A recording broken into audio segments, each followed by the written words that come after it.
So I'm Stan Liu. I'm one of the talk story directors with 1882 Foundation, located here in Washington, D.C. We've been holding these talk story events monthly since originating around 2012. So we've been doing here in Chinatown on a regular basis, at least one event every month since 2012. So I think we have a real good track record of putting on some good events for our community here. So we were doing it live here in Chinatown to start with, but then we had to stop because of coronavirus. 2020, we started going remote then, and then until early this year, we started doing hybrids now. So we're doing both remote and live. So I appreciate the live audience today, because there's nothing like a live audience to communicate what we want to talk about. So we are live streaming on Facebook and recording.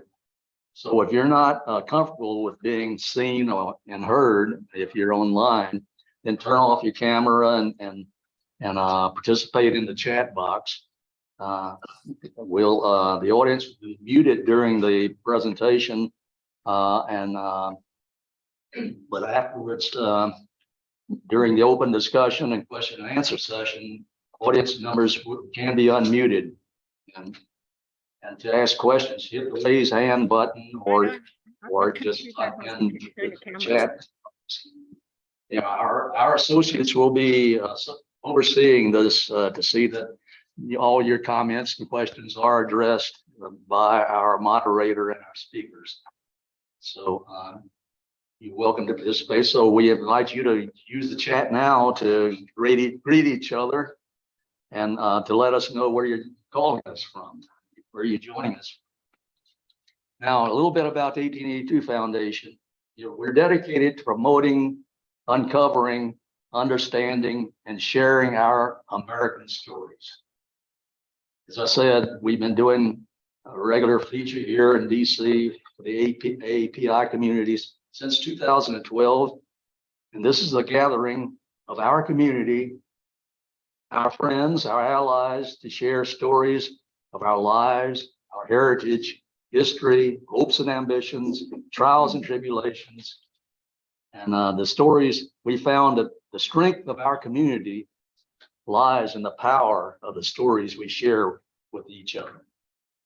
We invite you to partner with us through your participation and support. Our website is 1882foundation.org. We have many partners, collaborators, and co-conspirators, if you will.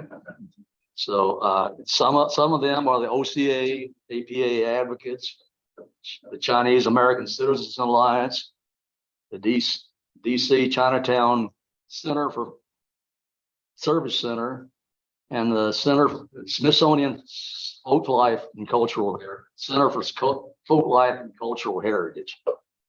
And so there are just a few of our partners. We would thank our supporters for providing the use of this space. Also, the owner of this building is the Gold Properties. They've generously allowed us to use their space here for gratis. So we appreciate their support. And I do appreciate the technical support we're receiving from Gabby and Mia and others here on our staff here. So again, welcome everyone. We're in for a good treat today. Ted's going to be moderating the program. It's going to be, as you see, on Angel Island and Ellis Island, two sides of the immigration story. And I guess we all have our own ideas of what the two sides are, and they may be right or wrong, but we're going to hear from the authorities today. And Ted's going to present the speakers and moderate the session. Ted. Okay, thanks, Stan. I really don't need to say very much because we do want to get right into the program. And it's so hard to have Ed come down from San Francisco and coming down from Ellis Island and actually coming down from Ellis Island. So it's really good to just bring you guys up. And I want you guys just to start into it. So we won't go too much into the very long sort of introductions that you guys have, because everyone should know that you are so qualified to do in what you're doing. So Stephen, can you just come on up and have a seat here? And then Stephen Learn is the director of the American Family Information History Center at the Statue of Ellis Islands Foundation. So he's there. And we also have Ed Tepporn, who is just a wonderful guy in all aspects. He's great to work with. And he's the executive director of the Angel Island Immigration Foundation Station Museum. Is that what it is? There an ad museum? Not after it's just Angel Island Immigration Station Foundation. Okay, there you go. So anyway, he has a long line of all kinds of things. So come on up, and we're just going to talk.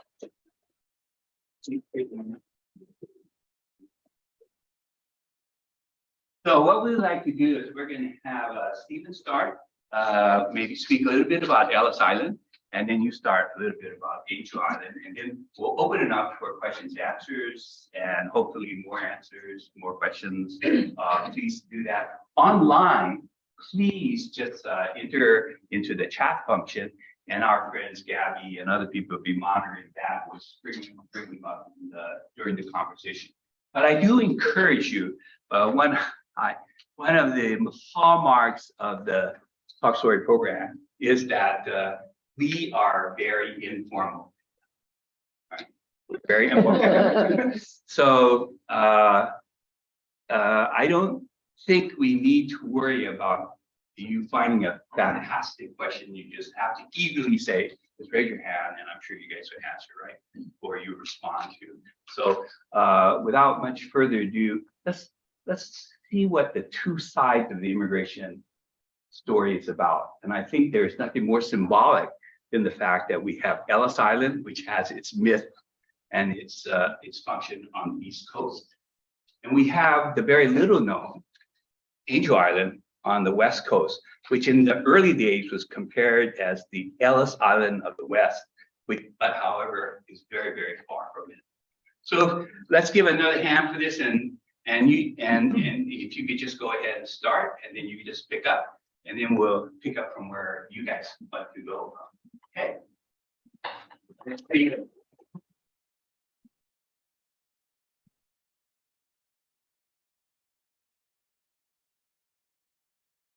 So, my name is Stephen Lee. I'm going to tell the Ellis Island story, which may be a little bit different, a little bit more complicated than most people think of it. I'm the director of the American Family Immigration History Center, which is the on-site and online research facility run by our foundation. And if you go to statueofliberty.org, if you can't make it to New York, if you can't come to Ellis Island, that's where you can find our searchable. That's where you can find that searchable database of over 65 million arrival records, going all the way back to 1820, way before Ellis Island was even built. And our foundation's mission from the beginning was to restore and preserve and protect what the Statue of Liberty and what Ellis Island stands for. And we were able to reopen the Statue of Liberty to the public, partnering with the National Park Service in time for her 100th birthday. And a few years later, also partnering with the National Park Service, we were able to open the Ellis Island Immigration Museum. You can see the before and after pictures. So the history of Ellis Island, it starts with something that people might not know. The immigration station that's standing there now is not the original Ellis Island. The original Ellis Island is on the left. It was opened in January of 1892. It was made entirely of wood. And as often happens with wooden buildings, in the summer of 1897, it burned to the ground. And we lost a lot of passenger manifest records because of that. But from that time frame, we do have customs records. So we still are able to search for those arrivals. The building that I get to work in, where the History Center is located, was actually completed in December of 1900. Now, you'll notice there's a gap in there. So between summer of 97, December of 1900, where were people being processed? They were being processed at a place called the Barge Office, which is a building in Battery Park, where Battery Park currently is, just down at the tip of Manhattan. It doesn't exist anymore. But the reason why we have those records and the reason why immigration didn't just stop is because the barge office was there. So other Ellis Island facts. Over 12 million immigrants were processed there. On your busiest days, spring, summer, early autumn, when the weather was good, you could get upwards of 5,800 people being processed. That could mean up to 10 steamships full of people per day. The steamships wouldn't actually dock at Ellis Island. They would dock in Manhattan, in Brooklyn. The steerage class passengers would be ferried back across the harbor, much like passengers arrive at Ellis Island today via ferry. And first and second class passengers didn't have to physically go to Ellis Island at all. So when you think about this process and about the technology they had at the time, which is basically pen and paper, it is kind of amazing. 20% of immigrants were detained for special inspection. About half of those were for suspected health reasons. Half of those were for legal and paperwork reasons. Ultimately, only 2% of people were deported. Something about deportation is that if you were deported, it was the shipping company that was responsible for paying for your trip back and also for your upkeep while you were being detained at Ellis Island. So it looks really, really successful 120 years in the rearview mirror from top down. But if you think about how you feel after 10 or 12 hours on a plane and you're going through customs, imagine 10 or 12 days in the bottom of a ship and what you would look like and what you would feel like. And you'll understand that people weren't taking anything for granted once they showed up. And when we talk about Ellis Island's peak years, we're talking about 1892 through the early 20s. Immigration laws changed a lot during this time, and Ellis Island changed a lot. In 1891, the Office of Superintendent of Immigration was created under the auspices of the Department of Treasury. And in 1903, something that happened with that immigration law that was passed was they started recording nationality and ethnicity in separate columns. In 1907, another immigration act was passed, and it made our documents 2 pages long because they were collecting so much information from people. And in 21 and 24, you start seeing quotas being imposed. It really changed the overall purpose of Ellis Island. Again, when you see a picture like this, all of those people in that picture, they're steerage class. The history of Ellis Island is the history of common working class people. First and second class passengers were inspected aboard the ship. We do have those records in our system. We do celebrate those arrivals. But if you're being specific and you're talking about Ellis Island, it was really just steerage class and people from first and second class that were detained for whatever reason. And during this time, detentions were short. We're talking a few hours, a few days. We know that because the system of measurement in these records, it's kind of unusual. So instead of measuring how many days someone was on the island, if you find a detention record or a special inquiry record, it's listing the number of meals they had on Ellis Island. So you'll see 2 breakfasts, 2 lunch, and 2 dinners. And you say, well, they were probably around a couple of days. But remember, the shipping company is responsible for paying for those meals, which is probably why they were recording it like that, because they needed to know how much to charge the shipping company. And in terms of ethnicities represented on Ellis Island, when you talk about our biggest groups that came through, there aren't a lot of surprises here. By far more Italians than any other group. And then secondly, you have people who are listed as Hebrew. These are people from Jewish families that could be from any different country. Because remember, beginning in 1903, they're listing ethnicity and nationality in 2 different columns. And the asterisk at the bottom of a manifest says the race or people that someone is recorded as is based on the stock from which they came and the language they're speaking.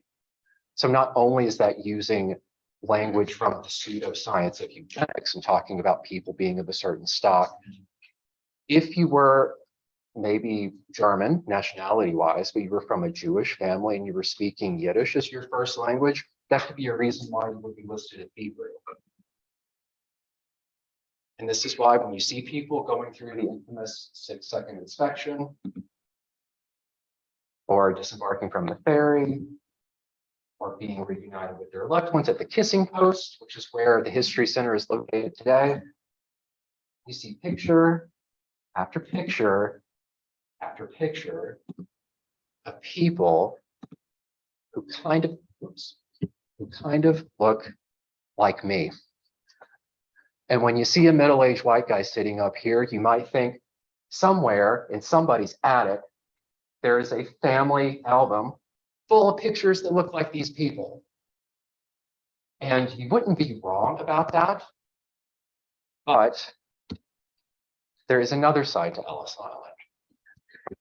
And small though the numbers may be, they have been measured, and we are telling their stories as well. Whether because of something as simple as geography or the immigration laws that were in place at the time, these are some of our smallest groups that we see in the system, in our searchable database. I do want to say something about people who are listed as West Indian.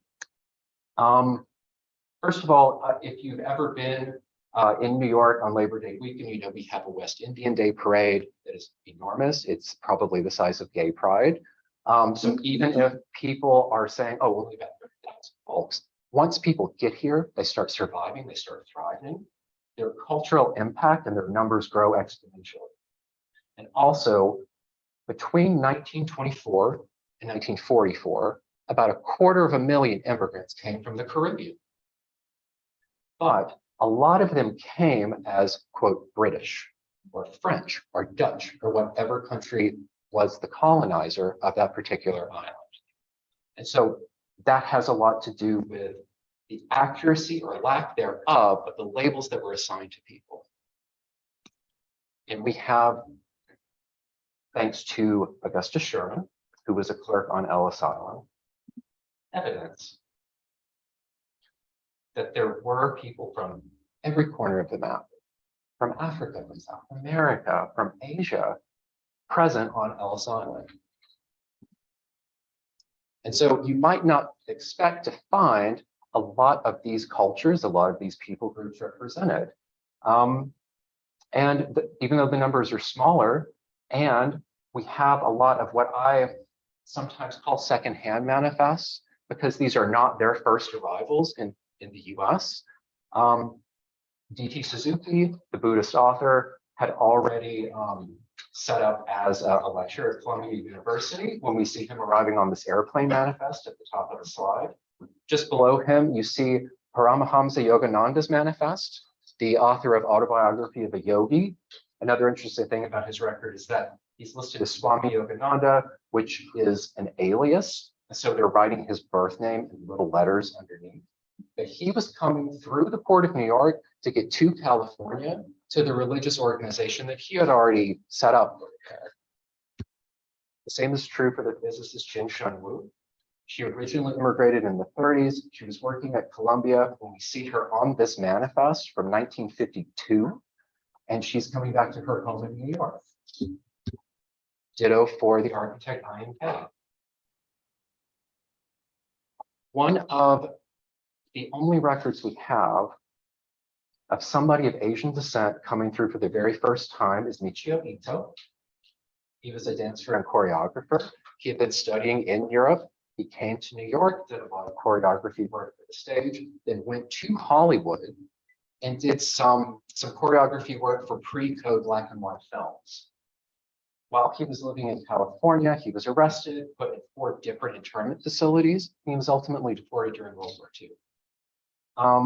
So just because you successfully make it through Ellis Island in the inspection process, it doesn't mean that you are guaranteed a life in the US. The same would be true of Emma Goldman. Emma Goldman made it through and then was deported during the Palmer raids in 1990. Also, Masabumi Osono, who was the only Japanese survivor of the Titanic, is in our records. He arrived on the Carpathia. And the previous emperor of Japan is in our records, coming back from the coronation of Queen Elizabeth II. But if you see somebody coming in for the first time, it's usually these very special sort of rarefied events. And this is what Michio Ito's manifest looks like. You don't have to read any of it. This is just how much information those 3-page manifests hold. So after those peak years, beginning in the early 1920s, in some ways, Ellis Island sort of catches up with Angel Island in terms of being a place of detention. In 1921, the Emergency Quota Act was passed. It set the quota as 3% of the recorded ethnic community on the 1910 census. So if there were 100 Germans living in the US recorded in the 1910 census, it meant that 3 Germans could come over every year. In 1924, the National Origins Act tightened those quotas to 2% of the 1890 census. Think for a second about what's happening between 1890 and 1910. A lot of people from Southern Europe are coming over. A lot of people from Eastern Europe are coming over because of the pogroms in Russia that started in the 1880s after the assassination of Alexander II. A lot of people of Jewish backgrounds are coming over, and they're bringing new languages, new customs, new food, new forms of worship with them. These laws were designed to put the brakes on those changes. And the 1950 Internal Security Act is interesting to me because it comes hot on the heels of the passage of the 1950 Displaced Persons Act that opened up America slightly to refugees that were seeking asylum after World War II. But then in 1950, the Internal Security Act said, well, if you're coming from a, quote, communist part of the world, if you're suspected of being a communist, we're going to keep an eye on you and want you to register. But those were the very places that most displaced people were coming from.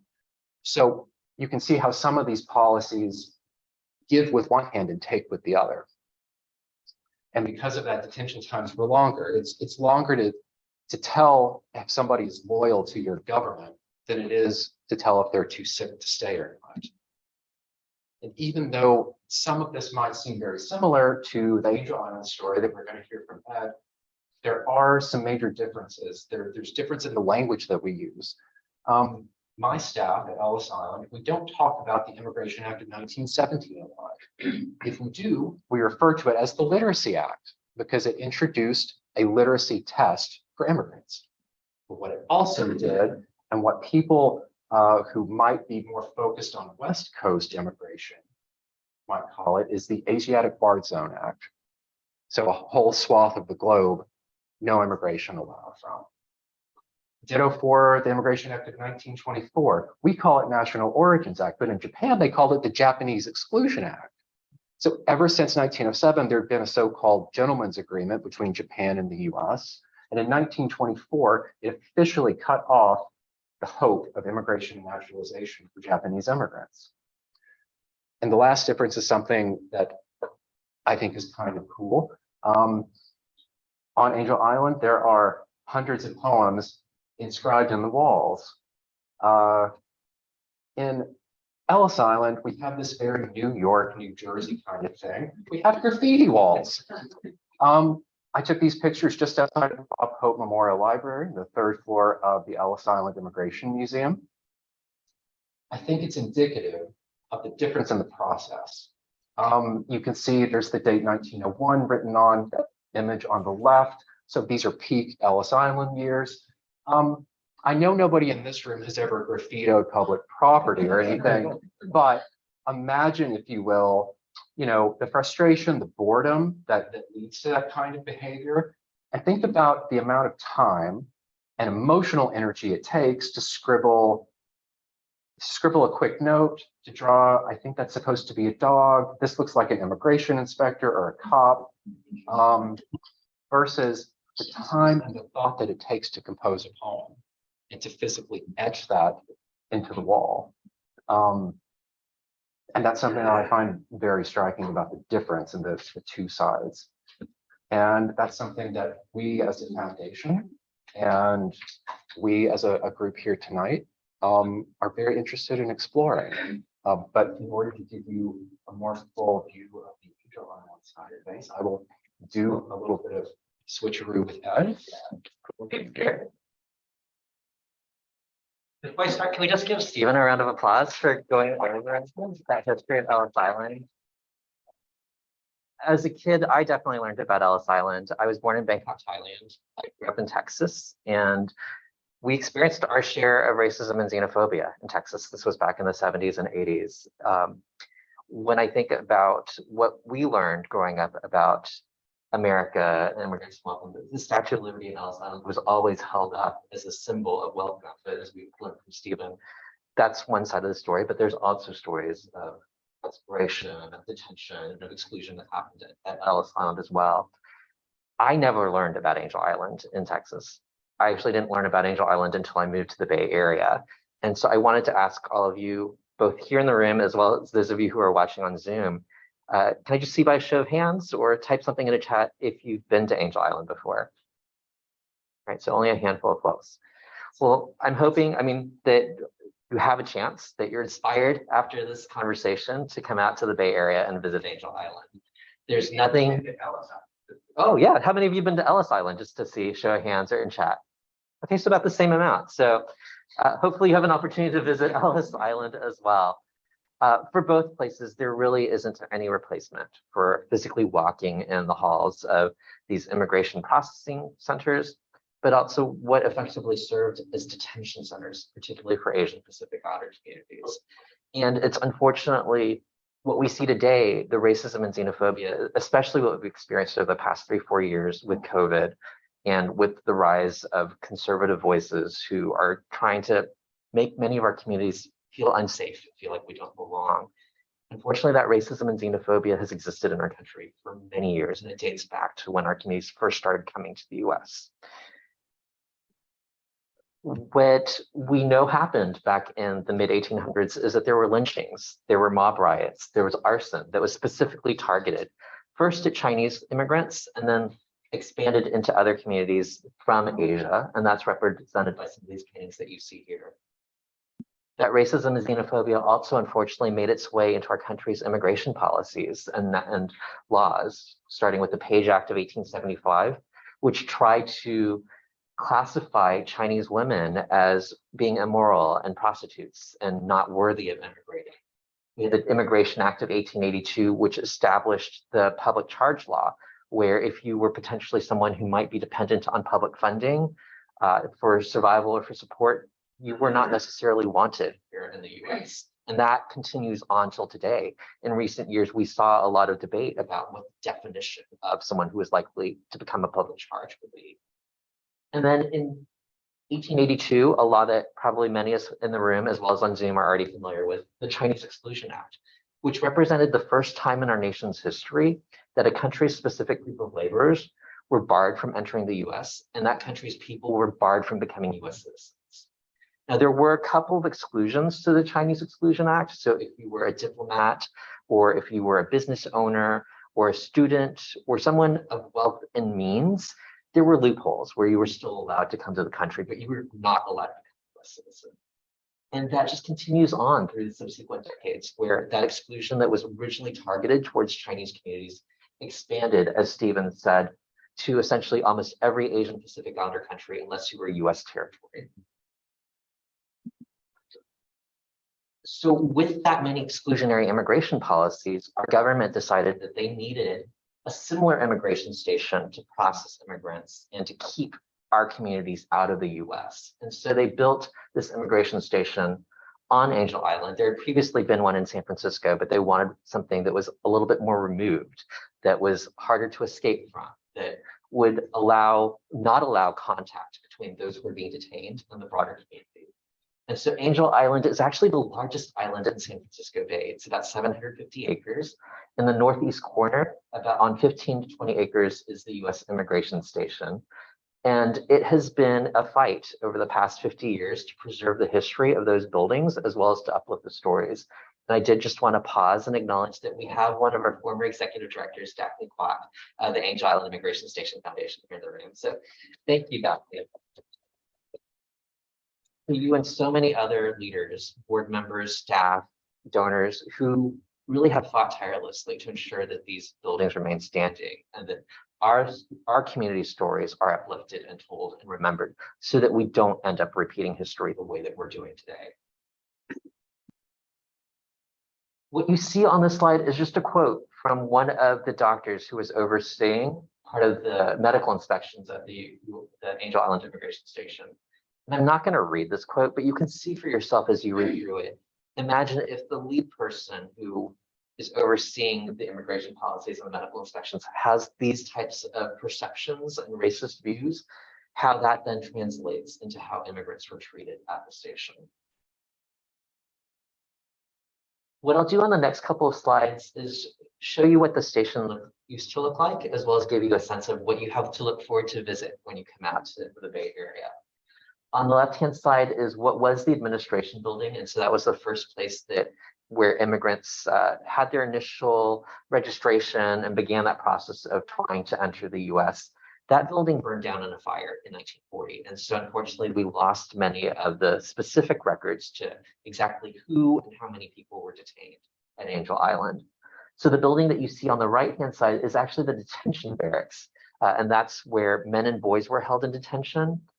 We did in 2010 undergo a major renovation of the site, and we brought back the administration building's outline, which you see on the terraces here, and carved into the terraces in the foreground are a number of words like opportunities, faith, social justice, desperation, and they represent the emotions and experiences of the people who were detained at Angel Island, but probably also to draw parallels to the experiences of people who are being detained today in our country. Part of the process in trying to immigrate to the US through Angel Island involved medical inspections. And from historical accounts, we know that those medical inspections were very different if you were Asian versus if you were European or white. On the left-hand side is a staged historical photo. We know from historical accounts that Asians more often than not were forced to strip completely naked to provide blood and stool samples, all in the hopes of the medical inspectors finding a disease, a physical handicap, a reason to potentially bar that person from entering the US. There was a whole list of medically excludable conditions and diseases, things like trachoma, tuberculosis, where if you were found to have those diseases, then you were sent to our hospital building. You had to pay for your own treatment, but if you couldn't afford that, or the disease didn't resolve itself, that was grounds for deportation. And I know that y'all also have a very significant hospital complex at Ellis Island as well. On the right-hand side is what the hospital building has been reimagined as. In January of last year, we opened the Angel Island Immigration Museum building, which in addition to our detention barracks museum, provides an opportunity to learn more about these connections between everything that happened at Angel Island and how it's still unfortunately relevant to what's happening in our country today. We also know that there was absolutely detention that happened at Angel Island, even in the name, right? The former US immigration station at Angel Island, that actually hides the reality that what Angel Island was a detention center. It was a detention center that for the most part impacted Asian and Pacific Islander communities due to the racist exclusionary immigration policies that we had at the time. Just for comparison, Stephen mentioned that there are about 12 million people who were processed through Ellis Island. At Angel Island, there are about 1 million people that were processed through Angel Island, about 500,000 on their way in and about 500,000 on their way out. And of that million, we estimate that there are probably about 300,000 who were detained on Angel Island. That length of detention varied depending on what country you were from. Chinese actually happened to have the longest periods of detention. And the reason for that is that what would happen is there's a board of special inquiry that you had to undergo, which was essentially an interrogation. And many of the Chinese, actually many of the immigrants, failed that board of special inquiry on their first try. But the Chinese in particular were aware of our judicial system here in the US and leveraged the Court of Appeals process. And as they went through the various levels and stages of those courts of appeal, it took time to process that. And so that's why for some Chinese immigrants, they were held in detention for as many as 4 months. So the period of detention really varied depending on who you were, what country you were from. It was often much longer than a couple of hours, more standardly a couple of days. But for Chinese, it could last into a couple of months. And the longest period of detention was a woman by the name of Kwok Shi, who was in detention on Angel Island for 2 years before she was finally allowed into the country. Detention was not comfortable. On the left-hand side is you see what the cots, the metal cots look like that would be stacked two cots wide, 3 tiers high. These cots would be crammed into these detention barrack rooms in a room that was only supposed to hold 50 people. At times you might have as many as 200 people crammed into those rooms. And on the right-hand side is an exhibit in our detention barracks museum that just gives you a sense of what it might have been like to be forced into that detention for so long. When you were in detention, you had very limited access to the outdoors. Men and boys were allowed access to the outdoors maybe twice a day. Women and girls had a little bit more freedom. They were allowed to have chaperoned walks on the outside of the station, but you never knew how long you would be detained on Angel Island, and you never knew when you would be called forward to participate in that Board of Special Inquiry. So imagine being locked up in these very confined rooms, not knowing your future, carrying the weight of expectation, right? So many of the immigrants who were detained at Angel Island were not necessarily coming from families of wealth and means. Their families, their villages might have pulled money together to buy that one ocean liner ticket for them to cross the Pacific. After 2 or 3 weeks in that ocean liner, instead of being able to set foot into Angel Island, to San Francisco, they were forced to Angel Island. And so while many immigrants knew that that would happen, for them, the possibility, the worth, the opportunity, it was worth it to endure that detention process, that potential detention. What you see here are our dining halls, and I don't know if they actually recorded things by meals on Angel Island. I think it was a little bit different because the detention times were longer. But we had separate dining halls for European immigrants versus Asian immigrants. There was actually segregation that happened from the very first time that immigrants set foot onto Angel Island. They were segregated, not only Asians from Europeans, Chinese were segregated from other Asians, men and boys were segregated from women and girls, and then people who were healthy were segregated from those who were unhealthy. And that segregation defined their entire experience during Angel Island. One of the other interesting things about the food at Angel Island is even in some of the poems that were carved into the walls, as well as some of the historic experiences, there are many accounts of how bad the food was for Asian immigrants. We also know from historical accounts that the government spent more money on the European immigrants' meals than on the Asian immigrants' meals.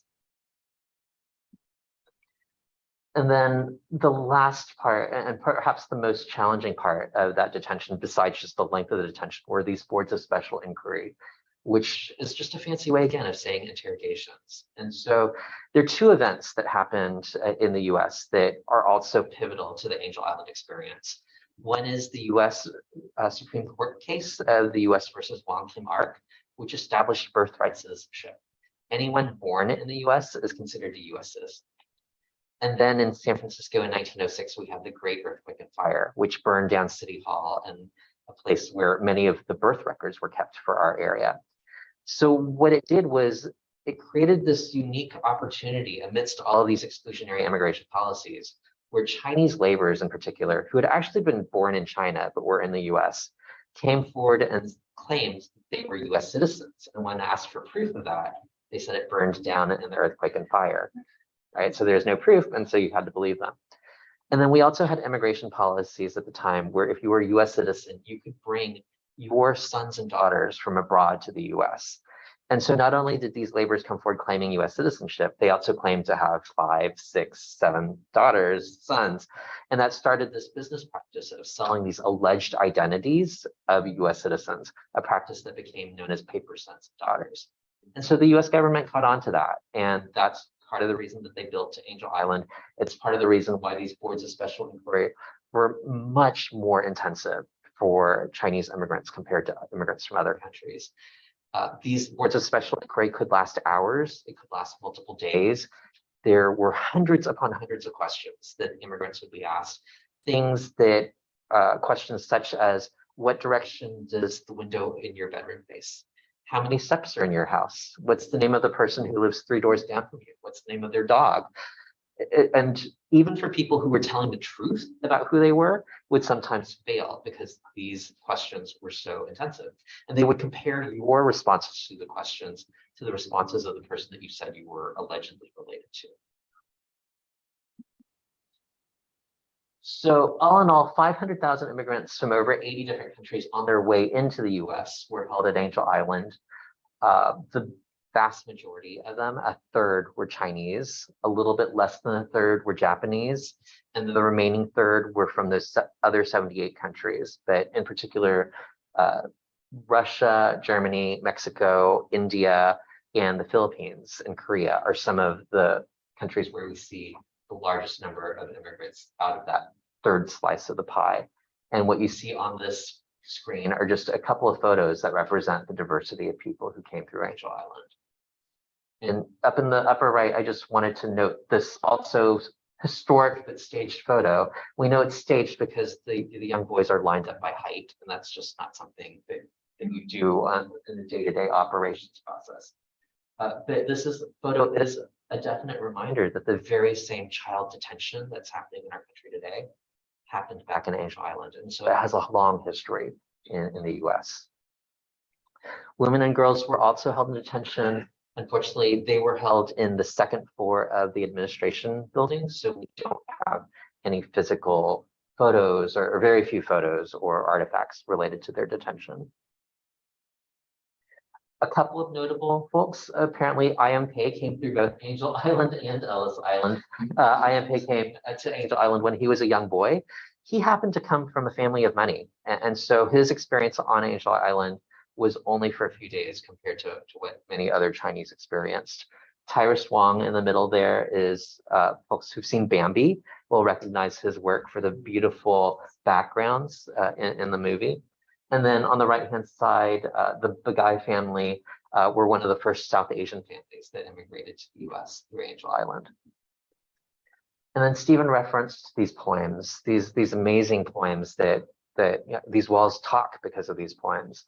And what you see on the screen is just one of the poems. It's probably the best preserved poem that we have. But you can see from both the words of the poem as well as the beauty of the carvings that while the immigration officials treated these as graffiti and they would putty them over and paint them over, what has happened with time is the putty has dried out and the poems have re-revealed themselves, allowing us a glimpse into what life under detention was like. And again, as you read through these poems, just the heartache, the desperation, but also the hope and the strength and the resiliency that is embodied in these poems gives us a glimpse into their lives, their experiences, the trauma that they endured. And it was traumatic because we know from many people who were detained at Angel Island, they never talked with their sons or daughters or their grandkids about their experience of being detained on Angel Island. And again, it's that same trauma, that same detention that our country is enforcing on certain groups today. So very quickly, before we get into questions, just wanted to give you a glimpse into the new Angel Island Immigration Museum in the former hospital building. This is a building that took 15 years it took 7 years and $15 million to preserve and save. I'm very proud that in the exhibits that we have in this new museum building, we have specifically tried to diversify the stories of immigration that we talk about, not only the stories of immigrants who came through Angel Island, but immigrants who came after Angel Island closed, as well as immigrants who are coming to the country today. And this is actually one of my favorite exhibits. It's called Opening Doors, and it truly celebrates the resiliencies, strengths, the contributions of immigrants from all around the world, those who came through Angel Island, as well as those who came afterwards. So that's why you should come out and visit Angel Island. But if you don't have the opportunity to in the near future, I did also want to direct you to our website, www.aiisf.org.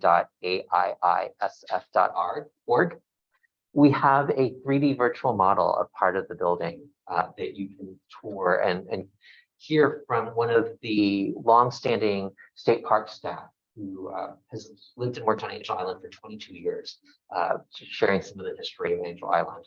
And we also have on our website about 8 different virtual exhibits that celebrate the stories and histories of Angel Island and immigration to today. And we hope that you'll stay connected with us. All of our social media handles are at capital AIISF, lowercase ORG. And with that, I guess we'll turn it back over to Ted to lead us through some questions.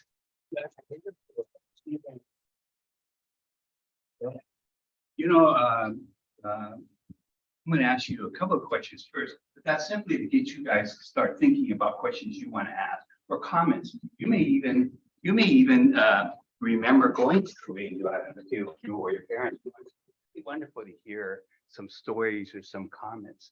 So just as a compare and contrast, right? What would you say is the biggest difference, other than the obvious things, between the two islands? And then also, what do you see? You've shown how you can do some of the preservations and other, but what do you see going forward?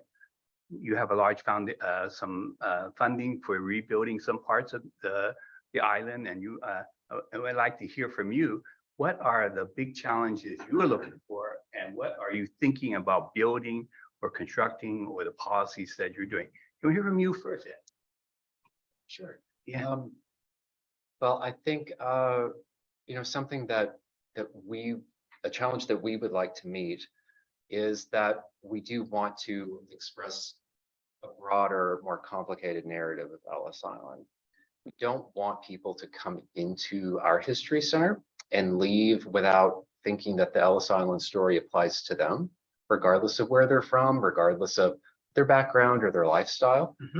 We want people to know that the history of communities of color, LGBT community history, definitely the history of women that made our country what it is today, and make the world what it is today, those are all represented.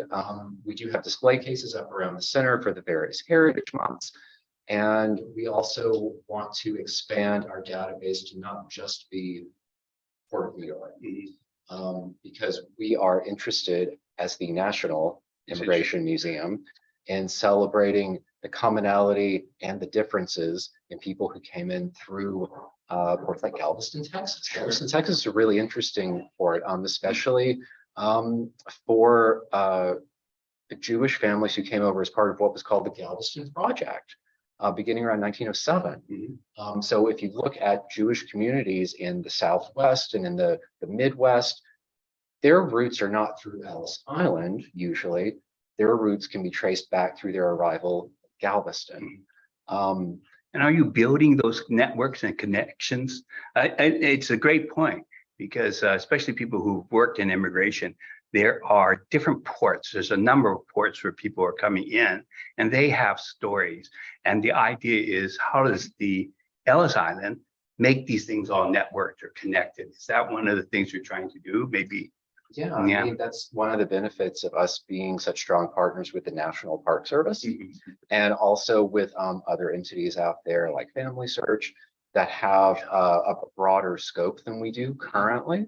But those are the things that we're trying to make happen, and those are the partnerships and relationships we're trying to make stronger. So Ed, you're trying to diversify the story, so people who do know about Angel Island say, "Oh, just that's a Chinese immigration station," right? But there are so many other people that also came into that place, and I think you mentioned it too, trying to diversify that story, make it known that of what type of people or the various peoples that are coming in. What are you doing to make that story happen, or people know about that story? I think a couple of things. First is, as an organization, we've gone through our own process of re-examining our mission, vision, and values, looking at what's happened in the country and the world around us, even in the past few years, and thinking about what is the role of an organization like ours that is more than just about preserving the buildings, but uplifting the realities and experiences of what's happening today, but also contributing to a future, hopefully, where regardless of how you identify or what language you speak or where you were born, that we all feel a sense of safety and a sense of belonging here in the US. And so a couple different ways that we're trying to do that are, one, we have to make Angel Island's story as well known and recognized as Ellis Island and the Statue of Liberty story is. They truly are bookends in our country's history and in its psyche. And so that's the hope, is that you can all partner with us in ensuring that more people know about Angel Island's history, get curious about it, so that every child and every adult is familiar with the history of Angel Island and what it represents and its relevance to today. Part of the way that you can do that is if each of you talks with 5 people, friend, family member, coworker, just to spark their interest. You don't have to know the history backwards and forwards. Just refer them to our website or refer them to our YouTube channel. We just created a set of 7 animated short stories inspired by Schoolhouse Rock that lift up not only Angel Island's history, but also other aspects of Asian American, Native Hawaiian, Pacific Islander, and other immigrant histories. One of the things that we have had a long time running is our Immigrant Voices project, which to date has curated 250 stories of immigrants who were detained on Angel Island, as well as immigrants who've come more recently. And we would love to hear your story. If your family came through Angel Island or came to the US as immigrants, please visit our website and consider submitting your family story so that we can continue to grow that database, so that all of us have an opportunity to feel seen, heard, and valued in this country. There were some questions. May you had? Yeah, I was wondering, each of your museums, you on Ellis Island have the plaque and says, you know, the small exhibit that says also there's Angel Island, and Angel Island, you say there's also Ellis Island. Don't.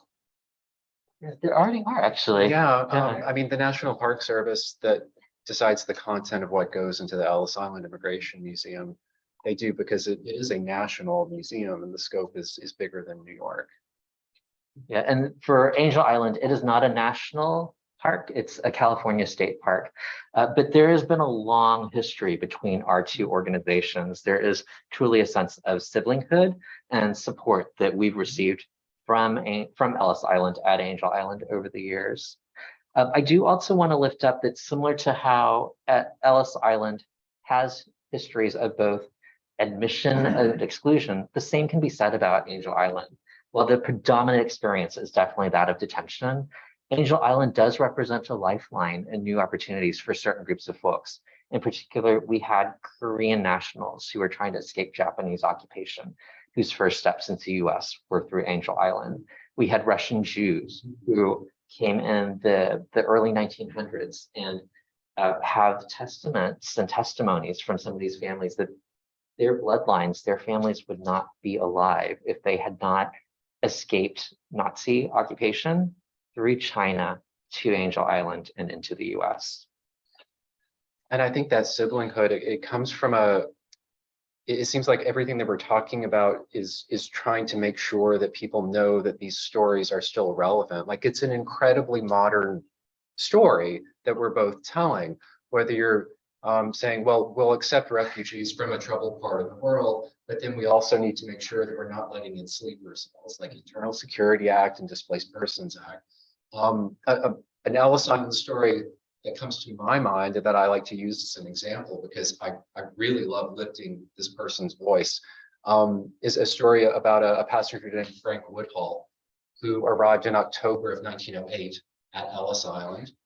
Frank was Canadian and had been living in California for several years, went to the United Kingdom, came back through the port of New York. We have a picture of Frank because he was detained, and it just so happens it's hanging up in the History Center. And you see a man with sort of a low hat on and a wispy mustache and glasses.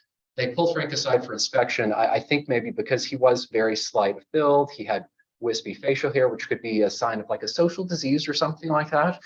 And Frank told them when they were about to ask him to strip down, I might as well tell you my name has not always been Frank Woodhull. I was born with the name Mary Johnson, and I've been living wearing men's clothes for 15 years. And even newspaper articles from this time paint a sympathetic picture. And they ask, why did you do that? And Frank says, well, it's so hard to live as a woman, and everyone always made fun of me because I had these masculine traits. And I found life was so much easier to live as a man. And I could get jobs that I couldn't get as a woman. And I lived in this country long enough to become a citizen, but on the citizenship form, you had to declare your sex, and I didn't want to lie.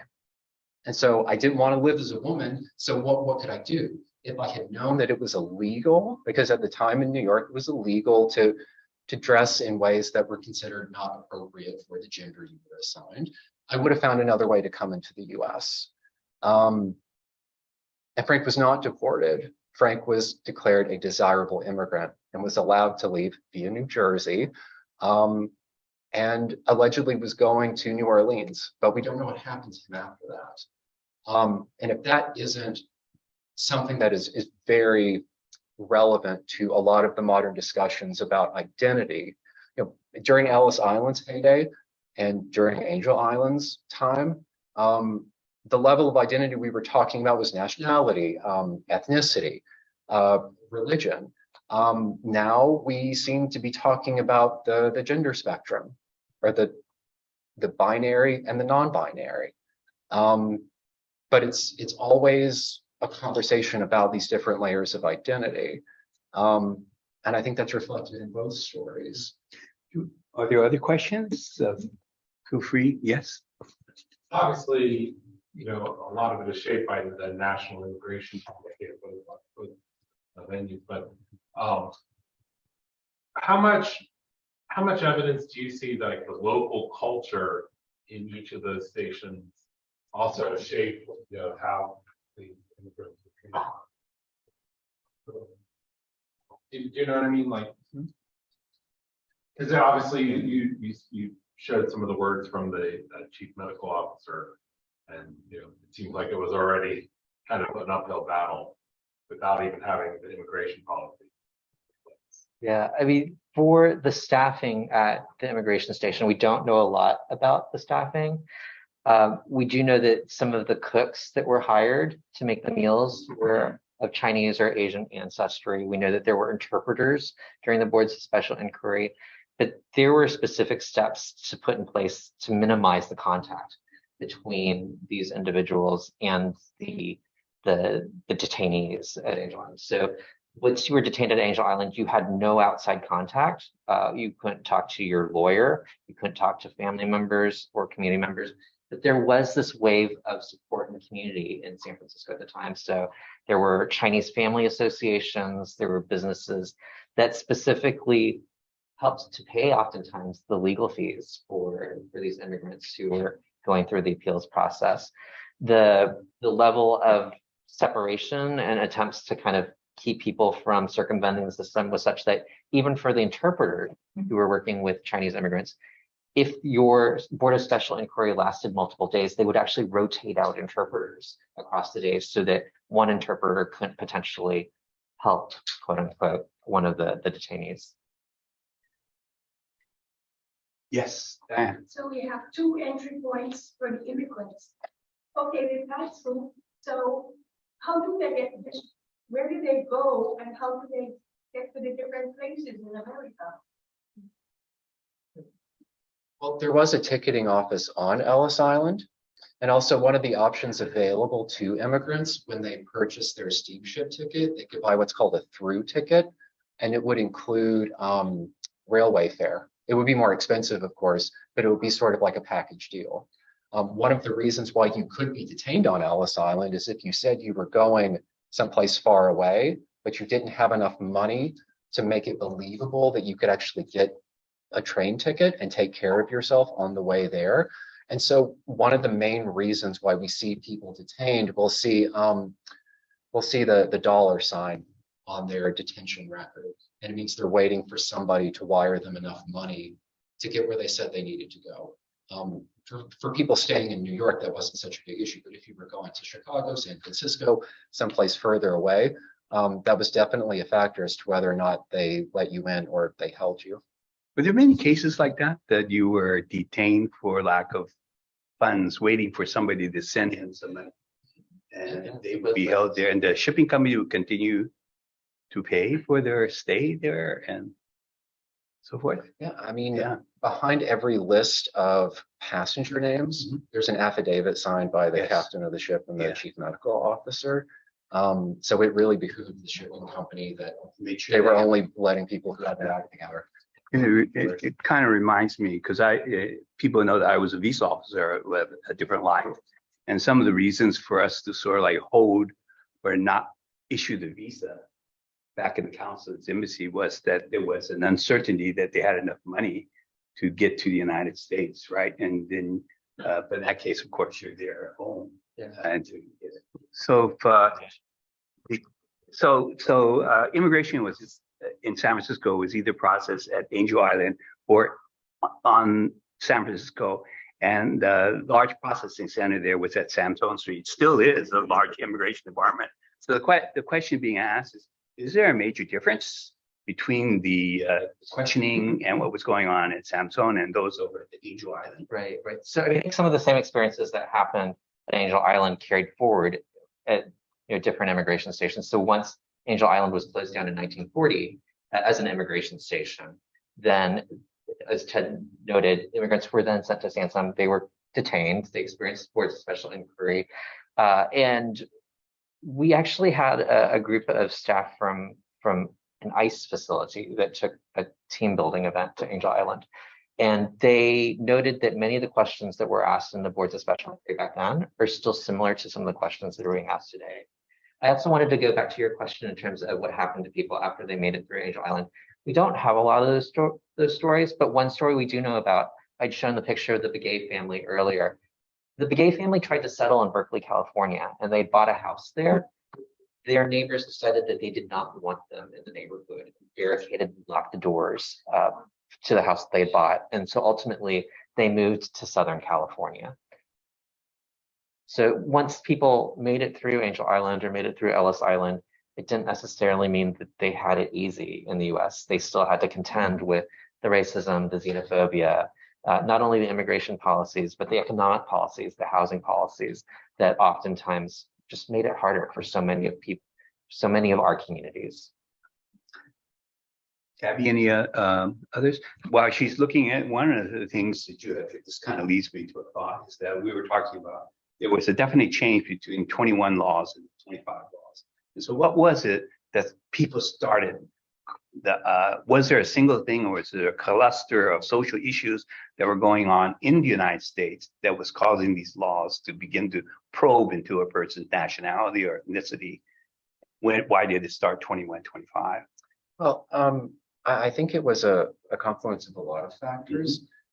There had always been people like the immigration restriction league who were saying we're letting too many people in, and then there were other folks in the business community that would say, no, we're a growing country, we need fresh, healthy labor to work in these factories, to work in farms.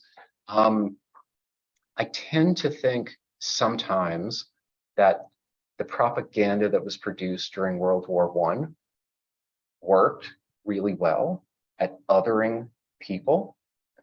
And Explain that to me. well, the propaganda in World War I that all of a sudden God was on our side and we were going after this group and that group overseas, and you were convincing a nation to go to war. And you do that by demonizing other cultures, other countries. Also, World War I proved in a way that we didn't need a constant flow of immigrants, that the economy wouldn't collapse.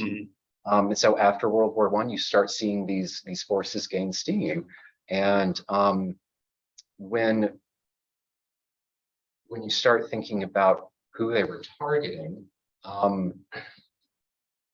it was people that the country was already familiar with, sort of targeting. And I tend to think World War I, just because it cut off immigration for a few years, and because there was a lot of hate speech in the air to convince a nation that maybe didn't want to go to war, that it was right to go to war. But of course, that in the case of the Chinese, we're talking about the 1800s and 1850s, in which the othering or the other thing about these Chinese were, according to that quotation, that had to be built up in the various stereotypes and things, images that were occurring at that time. Any comments on that? That you're talking about efforts to try to make exclusion laws as early as the 1840s or even 1850s. Right? Yeah. Well, I mean, I think our country has always had a complicated vantage point of immigrants. On one hand, once slavery ended, we needed allegedly a source of cheap labor. And so Chinese originally filled that in terms of supporting the gold rush, supporting the building of the Transcontinental Railroad.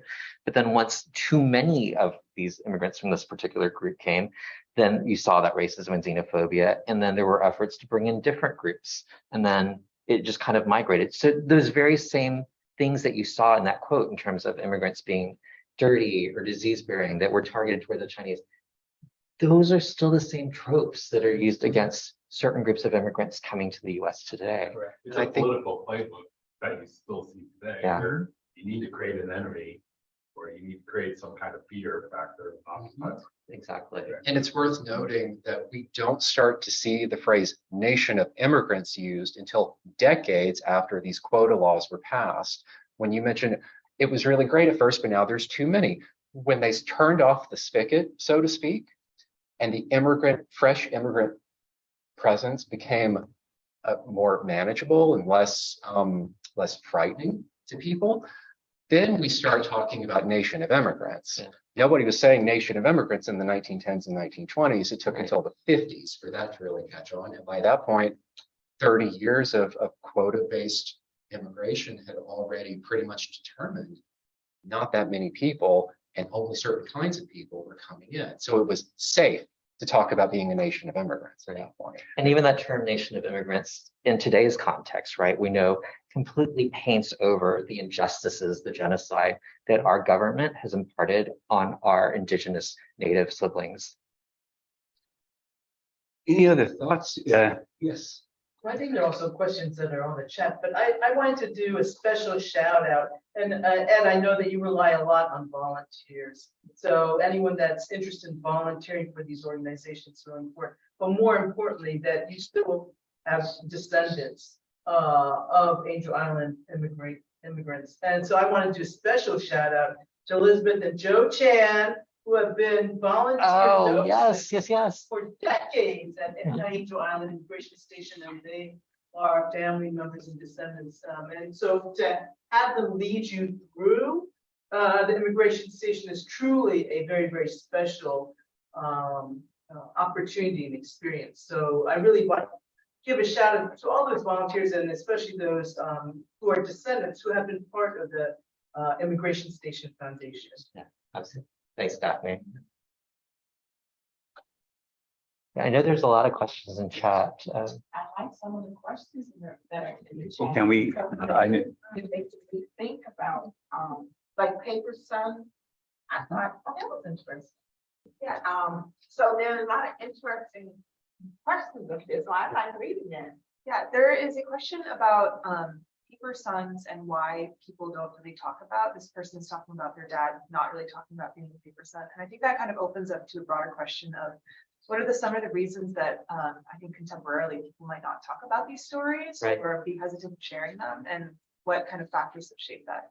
Yeah, I think for paper sons and daughters, there's a couple of things at play. One is that it was a traumatic experience, again, being at Angel Island. And so we hear time and time again that for many descendants, their parents, their grandparents never talked with them about being detained on Angel Island.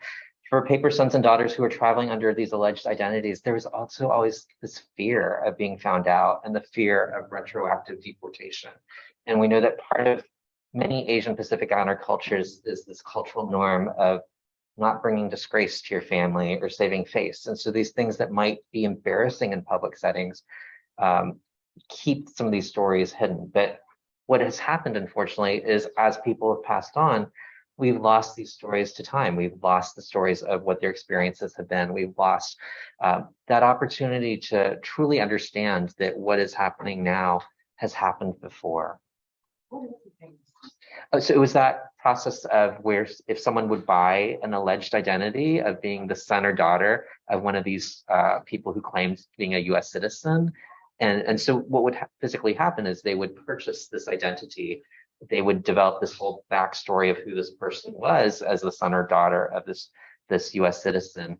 And they, oftentimes when you purchased that identity, you would also get a coaching book of the types of questions you might be asking. You'd have to memorize all those different details. And then the person that you were claiming to be related to would have to memorize those as well, so that during the interrogation process, your answers would match up. Yes. So I believe it was the 1964 Civil Rights Act that like got rid of the ethnic and racial quotas for immigration. And you mentioned earlier that like the idea of like being a nation of immigrants came out in the 1950s. What kind of caused that shift of like embracing the idea of nation of immigrants? And do you think that that affected the Civil Rights Act of 1964? Yes, it was the Immigration Act of 1965, which is, yeah, but right there, same time period, that changed a lot of the immigration policies. And I mean, Stephen, you're definitely more of the immigration historian than I am, but my understanding is that with the passage of the Immigration Act of 1965, that wasn't the intention of our lawmakers. They were actually trying to make it easier for European immigrants to continue to immigrate. But what happened was at that part of time in our country, Europeans were no longer interested in coming to the US.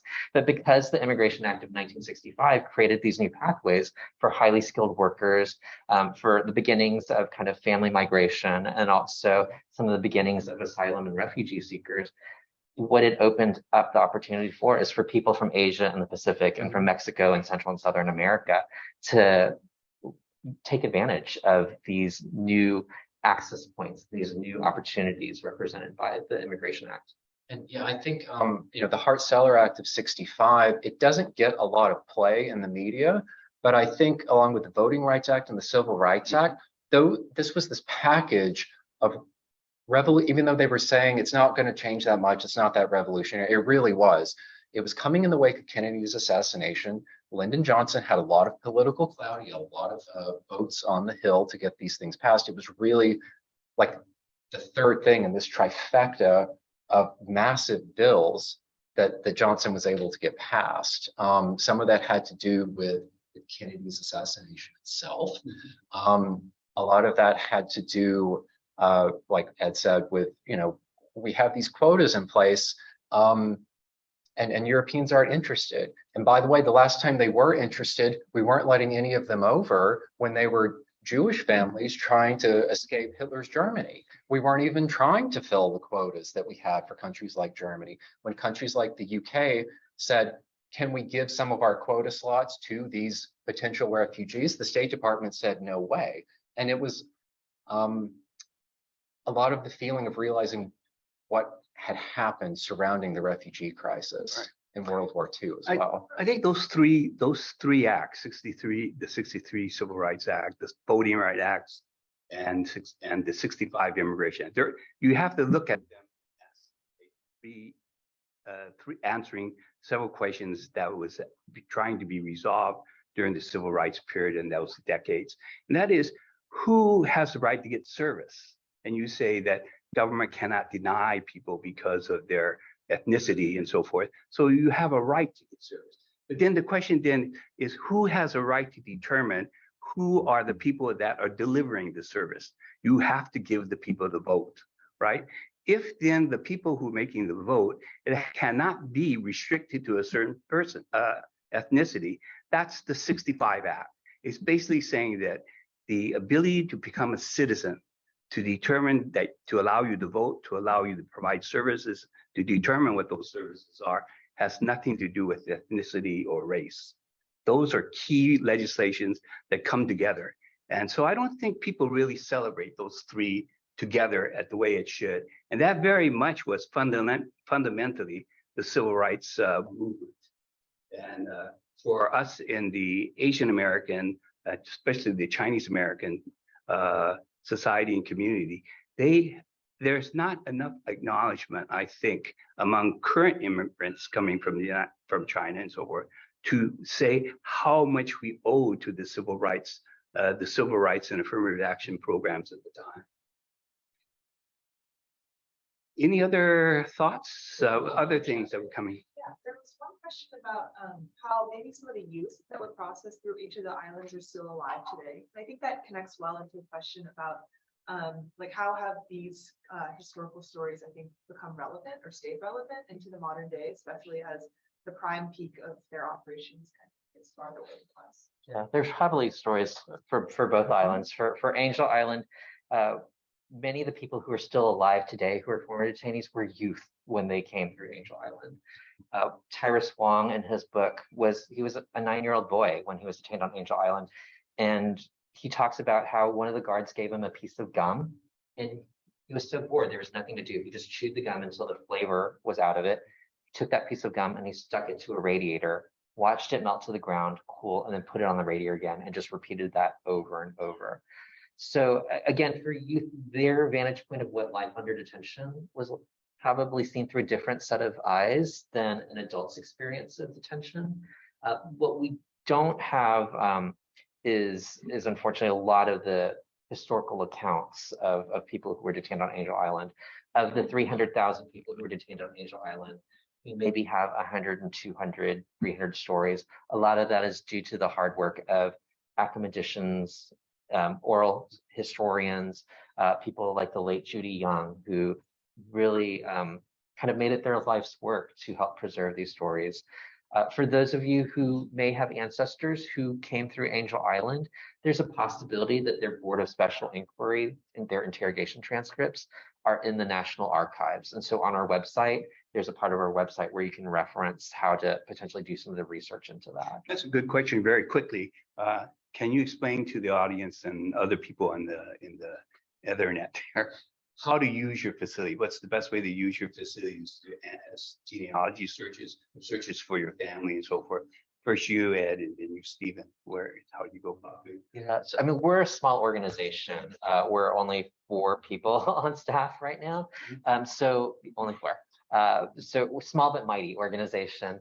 We don't unfortunately have any genealogy services on Angel Island. In very rare cases, we're able to kind of help people individually, but we do have connections to a number of genealogists in the Bay Area who can be hired to potentially help do some of that research. On our website, www.aiisf.org, we do have a page that talks about how to potentially look up your ancestors' records in the National Archives, but there's also places like Ancestry and FamilySearch.com that can be important starting points. But I know y'all have a very extensive genealogy program. I mean, I think the best way to make use of our services is to visit us because we have a staff of research assistants. Right now, we have some very eager summer interns that are all there to help people who come in. If you reserve a session, you get 30 minutes time to look up as many different books as you like. Also, our database is on statueofliberty.org. And when you come in and you search with us, it automatically sets up a profile with you on our website. So you can keep going once you get home. If you do it straight from the website, you get the same results. Don't have to be physically at Ellis Island to do this. There's also membership levels that we offer that include remote assistance. So some member of our staff will email you back and forth. You'll give us as much information as you can about the person you're looking for. We get a few business days to look it over, and then we get back to you with results and begin a conversation that way. So whether you are physically with us or just using email, using our website, we have tips and tricks on videos on our website and on our YouTube channel as well. So if nothing else fails, you can just write into the general inbox at our foundation and we'll point you in the right direction, even if it's not something specifically in our database. Those other resources that Ed mentioned, you know, this isn't like a competition. We will point you to whoever we think will get you the answer that's most useful to you. Very useful, people-friendly people. So take advantage. It's close to the 7:30, and what we would like to do is maybe ask for one more question, and then afterwards, you guys got to eat the rest of the food, right? So any other last questions, and what maybe a really good question from the chat, maybe Gabby, as you're looking through? Anybody? Can I just make a quick? Yeah, Elizabeth. I read about Yuri Kochiyama, and she was Japanese. But what was interesting is that she was great friends with Malcolm X. Yes. And when I read about that, you know, we speak about the civil rights movement, what the blacks went through. Don't hear a whole lot when you talk about the civil rights movement, what other minority groups went through. But one thing I read, she was intrigued by him because she was trying to assist with Japanese or Asians for their rights, and then they were able to work together. And that's a part of history you don't really hear about. Various nationalities working together for the same cause and respecting each other, even in their differences, Right. living in a society Right. that doesn't want them, although they're contributing to the society. So I thought that was very interesting. Right, I think there's a lot of intersections among the communities that we don't really fully have visibility of. We need to research that and find that. How many people know that before Brown versus Board of Education, 30 years before that, there was a Supreme Court case in Mississippi that involved a Chinese girl trying to get into a white school. And it went to the Supreme Court at that time. And that case, Gong versus Lum, or Rice, Gong versus Rice, it didn't succeed. The court at that time affirmed separate but equal. That was 30 years before Brown versus Board of Education. But those stories are there. Those stories are, I think, what is key to the preservation of Angel Island and the stories, the buildings that house the stories or tell the stories, and also at Ellis Island. And our ability to sort of support this, our desire to support this, is exactly what we need to do and encourage. A final sort of thought, Gabby, or a last message, or if not, okay. Final words. What do you think? Relevance of your Angel Island story to today's issues. We talked very quickly about a change in national thought or policy about creating a concept of a nation of immigrants. We're now going in through an era in which birthright citizenship is being challenged by presidential candidates, right? So let's think about how that might relate to what you all are doing. First, Ed. Yeah, I mean, even to your question about the intersectionality, there has always been an effort to pit racial ethnic communities against one another. And at the same time, there are these beautiful examples like Malcolm X and Yuri Kochiyama, like Frederick Douglass, who as an abolitionist actually spoke out against the Chinese exclusion attitudes of the time. And so one of the videos that we actually have on our YouTube channel talks about some of these other beautiful examples of communities coming together. But ultimately, I think for all of us, we're at a time of reckoning where we are unfortunately seeing this racist, xenophobic rhetoric and activities and violence targeted towards our communities again. And we have a choice point as a nation. Is this the nation that we want to be? Or do we want to be a nation that truly can live up to its potential? A nation that welcomes people of diverse backgrounds, of diverse experiences, and through that diversity, recognize the strength of what we can truly accomplish together. And that's why it's so important to all of us at the Angel Island Immigration Station Foundation that these histories, both the painful ones, but also the determined ones, the hopeful ones, that all of these histories, these stories get lifted up, get recognized, and get remembered so that we have an opportunity to potentially chart a new pathway for our communities, for our families, and for our nation. And I'd like to build on what we talked about and what Ed said and Ted about intersectionality, because the events at Angel Island and Ellis Island didn't stay on Angel Island and Ellis Island. They have a ripple effect, and they affect all of us, not just as siblings, not just as cohabitants of this earth together, but very, very practical, concrete differences. How many people know about the Expatriation Act of 1907? Thank you. Which meant that if a woman married a man who was not an American citizen, she lost her US citizenship. And that wasn't changed partially until 1922 with the Cable Act. And even then, it didn't apply to women who married men who were not able to be naturalized. So that's 15 years. It's an entire generation of young women that could have lost their US citizenship, and they did. We have naturalization records out there online for women born in Ohio. Why? Because she married a Japanese man. And I didn't know that until I started working at Ellis Island. I didn't actually know that until I became director of the History Center. I'd worked at Ellis Island for a minute and I didn't know these things. And these are very practical, wide-reaching differences that immigration policy and that US history has had. So if we're thinking that won't happen here, to Ed's point, it probably has. We just need to keep it from happening again by remembering it. And I think that's the goal of both of our organizations. So I want to thank the two of you, Ed and Stephen. Can we all give them a round of applause?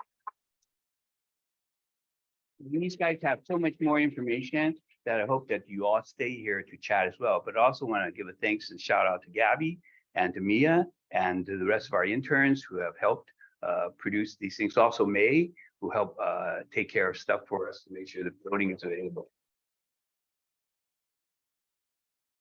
Harry is recording things in the back. He's done that for us for a long time, and we are streaming it. So I think you all in the background here, I didn't realize you was being there, but it's great to have it, and it would be wonderful if we had that hangout function we once had. But it'll be available on YouTube, right, Win? It will be. It will be at some point. So anyway, look for that, and we'll be trying to do this. I also want to thank Daniel coming in. Actually, he and David Oy helped put this thing together, actually conceived it, because they were saying, you know, we ought to do this, right? And so be sure to talk to those guys. He's with the district attorney, the U.S. Attorney's Office. I always get that mixed up. He's with the U.S. Attorney's Office. I don't think he's going to arrest anybody. But talk to him. I think that one of the things that I really love about what he's doing and what we're doing in 1882, where's Richard. Anyway, we're trying to develop things where our interns actually work with you. I hope that's working out. That's great. And chat to him about that. How do we develop intern programs that actually get people to go between Ward 2, Ward 4, and then talk about those issues that actually affecting a person walking on the sidewalk or any of that sort. So talk to him about that. David Oy, of course, is the executive director for the Chinese American Museum on 16th Street. And it's a wonderful place. You guys got to go over there, put your image and your story on that great wall right there. So thank you so much for promoting our programs and supporting us and so forth. And of course, all of you guys, be sure to talk to Tom. He's another expert from Ellis Island. So and I'm sure there's somebody here I should mention. Sabrina's from the Library of Congress, and anybody else that wants to be embarrassed. But anyway, thank you very much for coming. We always enjoy the period in which we can come together and just share notes while we're trying to finish off some of the food that we have there, or just chatting about things. And we get a lot of good stories. People say, hey, my mother, and this is true, my mother went through Angel Island. My mother was there for 11 months. And when she was 16 years old, eventually she was sent back to China during the war period. So anyway, I think that you guys out there, or even in the back room over here, have stories to share. Our Talk Story program, a very fundamental part of what the 1882 Foundation was. It's actually the basis for the 1882 Foundation, to find and share stories that represent us, our community. And as Stan has said, it's in the telling and the remembering of those stories that make our community what it is, or strengthens our community. And our community is an American community too, as well as it is the Chinese one. So be sure to share everyone's stories. This year is the 80th anniversary of the repeal of the Chinese Exclusion Act. And we are going to work with the Library of Congress and try to have a very nice reception at the Asian Reading Room at the Library of Congress. And we hope that y'all send out letters to the president and say that he should show up too. And so keep that. This is also the 125th anniversary of the Supreme Court decision on Wong Kim Ark, which determined birthright citizenship. So those two events we want to represent a doubling purpose of celebrating at November 17th. That's the anniversary of the repeal of the the act that repealed or rescinded the Chinese exclusion laws. So all y'all got to come. Everybody's open. It's open to everybody, assuming there's enough donations to come in. But so do that. And what we're going to do is leading up to the December 17 event, we'll have a lecture by Martin Gold, who helped us in the 1882 project that got the resolutions of regret from the Senate and the House 12 years ago. And this year, it would be wonderful if we can get the aforementioned president to sort of like send a statement to support the 80th anniversary. We're going to have a series of lectures, starting with that list of acts that you had listed. And each one will be something on a webinar. And these acts will build on each other to the final lecture, December 17th. So watch that as part of our Talk Stories series. And that's all. The only thing I want to say was that we're actually going to start at the 1870 nationality. So that's what we're doing. All right. Any other? Before you turn it off, look at all the nice things that they are. Oh, what are they saying?